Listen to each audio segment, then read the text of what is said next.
In the first scene, we see Amber Pollock, the most popular girl at Ashley High School, with her sidekicks. They look fashionistas and confident, as they catwalk out of the school building at pack-up time. Fastening seatbelts in a red sports car, luxurious enough to make other schoolers envy, Amber talks about getting a date for prom night. Her sidekick says their dates should be equally popular. They are a clique of 4 girls: Amber, Carlita, Paisley, and Dakota. Carlita is in training of how to behave like a popular girl. In the next scene, we see the least known lot of Ashley High School. They make comical films in a garage for people like them to watch. Dressed in a way that is opposite of the popular group, it is Lisa, Raj, Selena, and Colin. Lisa and Selena sculpt the pigs in the set. Raj films it, and Colin is apparently the director, who seems to be a perfectionist. He isn't liking the way the pig looks, and he needs more drama in the scene of blowing up the pig. Coming back to the popular group, which is in a nail spa now. Amber is worried about the votes of freshmen and sophomore students. Dakota assures her that they will vote for her and her only. Carlita, who doesn't seem to be a fan of Amber, is annoyed at Amber coveting every vote, not just the majority. Amber Pollock and her sidekicks walk the school hallway, tearing down the pig movies posters, and putting up "Vote for Amber Pollock" ones. Meanwhile, Lisa and her friends are in a room at school, working on improving the sound effects of their film. Lisa is in love with music and knows her way around it, which shows when she makes Colin satisfied with her idea to make the background music in their film sound better. Suddenly, Amber Pollock barges in the room with her friends, asking them to vacate the room, since she must work on some strategy to win all the votes to become the prom queen. Selena tries to stand up to Amber and her entourage, who mock her. Lisa starts to protest them but ends up stammering. Carlita makes fun of her and her films on pigs. Amber goes far beyond to say that Lisa doesn't have a life. Amid the laughs of the popular gang, the unpopular ones leave the room and surrender. Amber and her sidekicks sit together to forge fake votes in the favor of Amber. The story takes us to the house of Amber Pollock, where she lives with her mother and a younger sister, Clementine. Clementine appears neglected and silent. Their mother seems to be too engrossed in her work to give attention to her daughters. Amber looks up to her mother and yearns for her approval, while her mother looks like a person who is hard to impress. It seems Amber doesn't care for what Clementine has to say. Amber is trying out her dress for prom and wants her mom to tell how it looks on her. Her mother is annoyed at Amber for interrupting her work. She says the dress looks fine. Amber asks her mother that she wants to wear her diamond hoops as a good luck charm.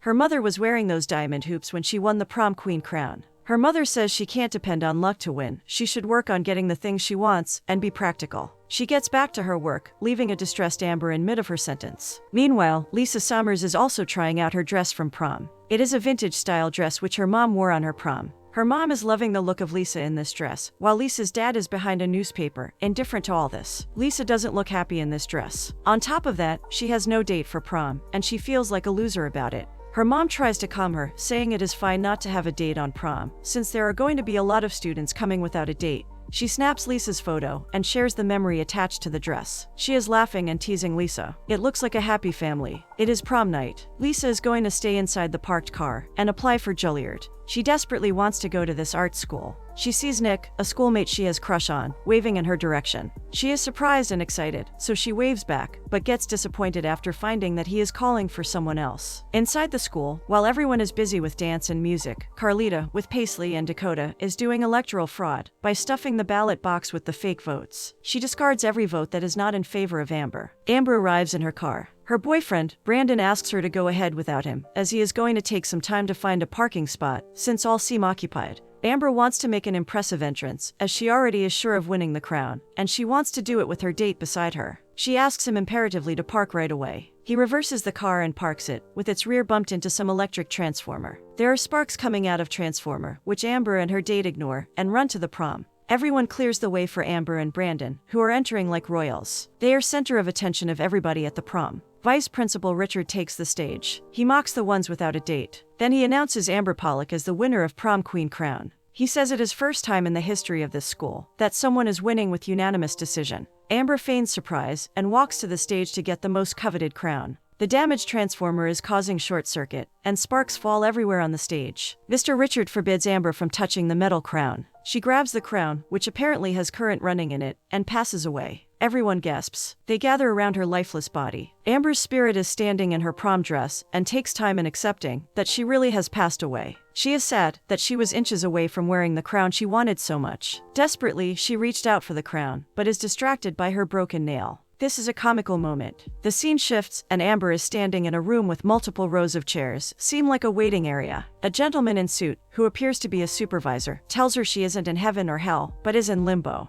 He conjures a tablet out of nowhere and reads the information it has on Amber. He tells her that she is the most disliked person in Ashley High School, and it is by common consent. Amber is scared that she must be going to hell now. The supervisor informs her that the judgment for her fate is unresolved, so she is being given a chance to boost her score for heaven. She is supposed to go back to the world of living in a spirit form and finish a specific task. If she is successful, she will be sent to the heaven to stay a fashionista as she is. If the mission fails, the hell is there for her. The supervisor tells her that her task is to help the least popular girl in the school, to replace Amber as the prom queen. That least popular girl happens to be Lisa Sommers. He shows her a picture of Lisa. Amber fails to recognize Lisa. The gentleman tells her Lisa has been in Amber's class for 8 years. Amber, who lived her school life focused on herself, has hard time remembering someone nerdy like Lisa. The supervisor doesn't care and warns her that she has 1 week to finish the task. Ashley High School is holding a vigil in the memory of deceased Amber Pollock. Mr. Richard asks if anyone wants to say something about Amber. No one gets up. In fact, each of them looks uninterested and do not have anything nice to share about Amber. Colin snickers at this embarrassing situation. Raj nudges him to stop. Mr. Richard, having no student come up to say anything, announces a moment of silence for her. Amber, in her spirit form, is present there and is shocked to find how unlikable she is to everybody. She hears her boyfriend talk trash about her to his friends. He tells them unabashedly that Amber promised him intimacy if she gets the crown, but all he got was a dented car. Amber is outraged. She, hopingly, goes up to her group. Dakota, Carlita, and Paisley turn out to be glad that Amber is gone. They are happily chatting about it. The spirit of Amber is disappointed. Mr. Richard displays the remembrance photo of Amber, and everyone starts laughing. It is a candid photo capturing her unready and in funny expressions. Amber learns that the photo was chosen by her close friend Carlita. Amber finds it hard that no one is fan of her. She is miserable and attempts to silence everyone, who are still mockingly laughing. No one can hear or see her except Lisa Sommers. Lisa can't believe her eyes. She can see deceased Amber in her red prom dress, distressed at people laughing at her bad photo. Mr. Richard announces the date for the makeup prom, to crown the replacement prom queen. Amber notices Lisa can see and hear her. She rushes towards Lisa asking her to wait. Lisa evades her. Raj catches up with her, along with Colin and Selena. Colin mocks Amber again. Raj chides him again and asks him to be respectful. Amber appears moved by the kind gesture from a boy she doesn't even know name of. Lisa dashes for the bathroom to gather her bearings. She looks in the mirror, telling herself that it is because of the stress she is seeing a deceased person. Amber comes to the bathroom following her and asks her to stop running away. Lisa lets Amber explain what she wants. Lisa can't wrap her head around the idea of becoming the prom queen. She doesn't see the point in helping someone like Amber to go to heaven. Amber tries to persuade Lisa that she can become the most popular girl in the school with Amber's help. Everyone will find her life interesting and someone to look up to. Amber mispronounces Lisa's name. Lisa corrects her. Amber makes her point that Lisa needs to be popular to have her correct name be known. Amber mocks her for having 3 friends only. Lisa insists that she has no interest in being popular. Amber thinks everyone wants to be popular. She asks Lisa scornfully what is it that she wants if she doesn't want popularity. Lisa answers with enthusiasm that she wants to leave this place where people judge you on basis of how many fans you have. She wants to pursue her passion for music and be in a place where people have appreciation of this art. While Lisa is expressing her desire with zeal, Amber yawns. Amber thinks Lisa is too boring. Lisa thinks Amber is shallow. The argument ends with Lisa not agreeing to help Amber or getting helped by her. Amber is frustrated and back to the waiting area with the supervisor. She tells him it looks impossible to work on Lisa, who is stubborn and selfish. The supervisor reminds her that she is very much stubborn and selfish herself. He suggests her not to intimidate others to get her way, but instead be a considerate person. Amber says it is hard for her to do so. The supervisor, in response to her giving up, asks her to choose the type of torture she wants in the hell. A fearful Amber agrees to resume her task of transforming Lisa into the prom queen. They are in school library when Selena asks Lisa if she is alright, since she has been acting weird lately. Lisa tells her that she sees Amber. Lisa thinks she is hallucinating because of a fever, or she has actually gone mad. Selena tries to relieve her. Lisa, assuring herself that all is normal now, goes to the field to gaze secretly at her crush Nick Ramsay play rugby. Amber comes and stands beside her. Lisa asks her to go away. Amber says she can make Nick hold Lisa in his arms. Lisa scoffs. Amber uses her ghostly powers to make the rugby ball fly in the direction of Lisa. Nick charges to save Lisa from the oncoming ball. There she is in his arms. She is stunned and smiling all the way. Nick tells her he enjoys the moves she makes. He leaves. Lisa is in trance of joy. Amber feels triumphant and tempts Lisa, saying she can make Nick hers if she agrees to the plan. Lisa, though ecstatic because of a small moment with Nick, still isn't willing to do what Amber says. Lisa is telling Amber all about Nick as she walks home after school. Back in 7th grade, she went with few other classmates to his house to see his pet snake. They could have been friends, but Lisa got busy in her music lessons and got braces while other girls grew feminine, and he became handsome. Lisa thinks things would have been different if she had mustered the courage to talk to Nick when she went to see his pet. She says she can leave him a message in her next movie. Amber is impatiently listening to Lisa reminiscing. She makes the point that Lisa really don't know how to get a guy. She offers her help again. This time Lisa doesn't object. According to Amber, Lisa needs to fix her dressing sense for the start. It is the outside that matter. Those who say the inside is more important are people who are ugly, says Amber. She orders Lisa to wax herself in the meantime. Clementine passes by them. She is looking sad. Amber goes after her into their house. Her mom is proudly reading the acceptance letter from the college Amber wanted to go into. Her mom went to the same college, and Amber wanted to follow in her mom's footsteps. Her mom doubted her, but she succeeded.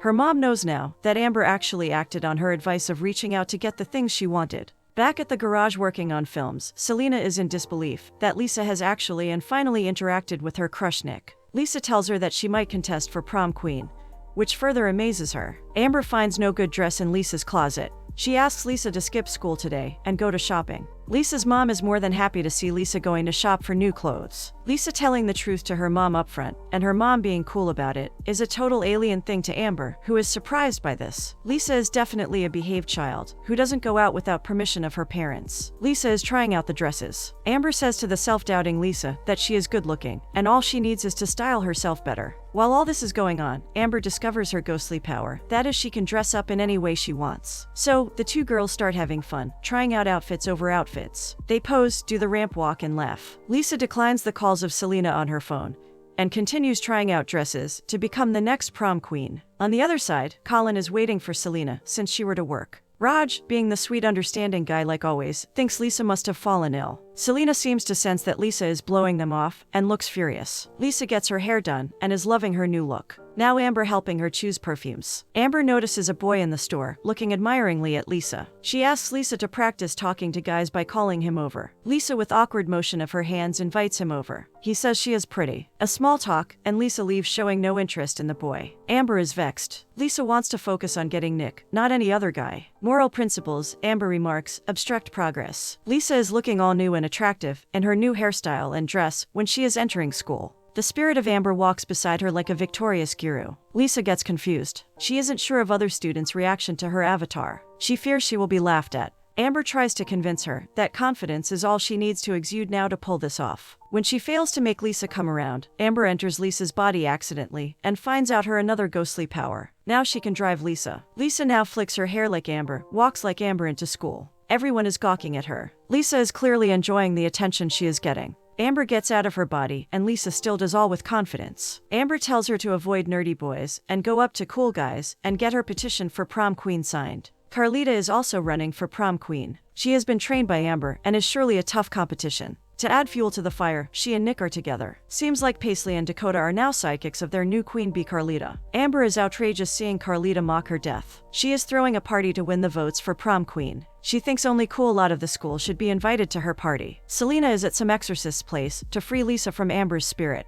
The exorcist asks Selena to get her the last thing Amber touched before passing away. Selena sneakingly breaks a piece of the prom queen crown. Amber's plan is to sabotage Carlita's party. She and Lisa use a logged-on computer in the school's library to send out a false email to everyone about Carlita's party. The email tells the party is tonight, while it is actually the tomorrow night. Lisa, who at first feels this isn't right, now seems to enjoy doing so. Everyone is at Carlita's door for party. Carlita, in her bathrobe and nose strip, is caught off guard. Everyone takes out their cell phones to click her photo. She feels humiliated and slams the door shut. Amber sends out a message to everyone anonymously to come to Lisa's party instead. Everybody is at Lisa's party now, having drinks, enjoying, and praising Lisa for such a great gathering. The feeling is exotically exciting for Lisa. Amber asks her to go on stage and sing as she has a great voice. She thinks this can sweep Nick off his feet. Lisa protests. Amber has to get into her body again to force her do so. Lisa takes the stage and sings. Everyone at the party cheer for her and dance to her tunes. She can't believe she is doing this. Amber is out of her body now, and Lisa is doing equally great on her own.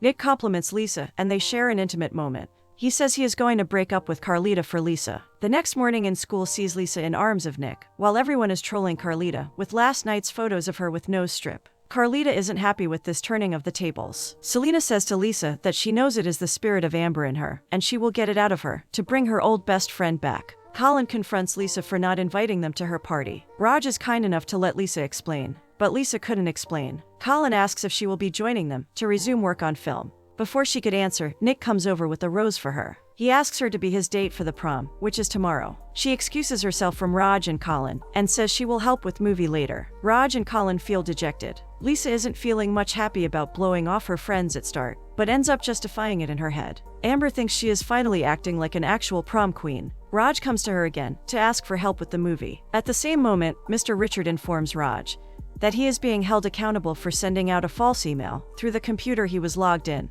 Lisa stands, seeing the innocent person being blamed for nothing, but she says nothing. Amber is the one who feels something is wrong, and they must amend it somehow. Lisa thinks it is too risky and can wait after prom. Amber is at her house again. Her mom seems to miss her, and there is a hint of remorse in her. She has never been there for her daughters. Amber places her hand on her grieving mother's shoulder. Miraculously, that makes her mom realize she can make up to her daughters even now by embracing Clementine. Amber smiles with satisfaction. Selena and the exorcist summon Amber's spirit, using a piece of the crown. Selena blames her for ruining who Lisa once was. Amber admits it is because of her that Lisa has become a mean popular girl. She promises she can try to undo the damage she has done. Selena and the exorcist let her go on this promise. Nick is at Lisa's place, and they are having intimate moments. The spirit of Amber appears and asks Lisa to listen to her. Lisa asks her to go away. Amber warns her that she will keep getting shallower if she wins the prom queen. Lisa ignores her warning and keeps going on being intimate with Nick. Amber, as a last resort, gets into Lisa's body and asks Nick to leave. The next morning, Lisa wakes up in the mid of nowhere. Amber has made her drive far from the town so that she misses her prom. Lisa is curious, why would Amber do that? Doesn't she want to go to heaven by letting Lisa be the prom queen? Amber doesn't want heaven at the cost of Lisa transforming into an evil queen bee. The spirit disappears, leaving Lisa on her own. Lisa starts walking, determined to find a way to get to the prom, which is tonight. She finds a phone at a shop and gets coins in exchange of her shoes to pay. She calls Nick to pick her to get to the prom. He ditches her, saying it's a long drive and he has video games to play. Disappointed, she calls Paisley and then everyone she got friends with after gaining popularity. No one agrees to help her. Finally, she calls Selena, who rushes to help her with Raj and Colin. Lisa is apologetic for mistreating them. She says it was her, not Amber's spirit, who became this mean evil person. She needs to save Amber from going to hell, so she asks Colin to drive her to the prom. Amber is back to the waiting area and tells the supervisor that she can't do this. He asks her to board the ride to the hell. On the ride with her, there are murderer and frauds. Her crime of being mean to others is as heinous as murders and frauds. While Amber is being headed towards the hell, Lisa is at the prom. She confesses to Mr. Richard that it was she, not Raj, who spreaded false news. She had learned earlier that Raj was suspended because of false allegation. Mr. Richard disqualifies her from the prom queen. He announces Carlita as the replacement prom queen. With hopes to fix everything, Lisa requests Mr. Richard to let her speak to everyone on the stage. She admits in front of everyone that she was behind Carlita's ruined party. She says in the mic that she lived the school life being an unpopular person. The moment she got taste of fame, she couldn't stop herself from doing harms. But she knows now that it isn't necessary, that people will surely like you, even if you are popular. She speaks for herself and on behalf of everyone who feel the same. The desire to stand out, the desire to be noticed and cared for, the pain of feeling left out, the need to feel approved and appreciated by others. The crowd seems to agree. She says the attention should be on good people. The distinction between cool and uncool cliques needs to end. Anyone can be friends of anybody in the school. Everyone should know each other and not focus only on a popular mean person. She asks everyone to vote for Raj to be the prom king tonight. This prom marks the day of acknowledging a kind-hearted person, worthy of the attention. Everyone chants his name and raise their hands in favor of Raj. The music plays and everyone starts dancing. Lisa hugs her friends. Raj has crown on his head. Colin is okay with missing working on film tonight, which is so unlike him. Lisa sees Amber dressed in silvery gown. They hug. Amber tells Lisa that she is a good person, and she wishes her a great life. Amber thinks Lisa should neither be old Lisa or Amber, but be in midway. Self-confidence is the key. Amber bids farewell, and there is a sad moment between them. The boy from the store comes searching for Lisa. He and Lisa dance happily. Nick gets a new girl, clearly a playboy he is. The movie ends with an exasperated Carlita, who can't comprehend the popular lot, dancing and mingling with the least popular ones. She pulls the wire to shut down the music. There it is, another person passing away with electrocution.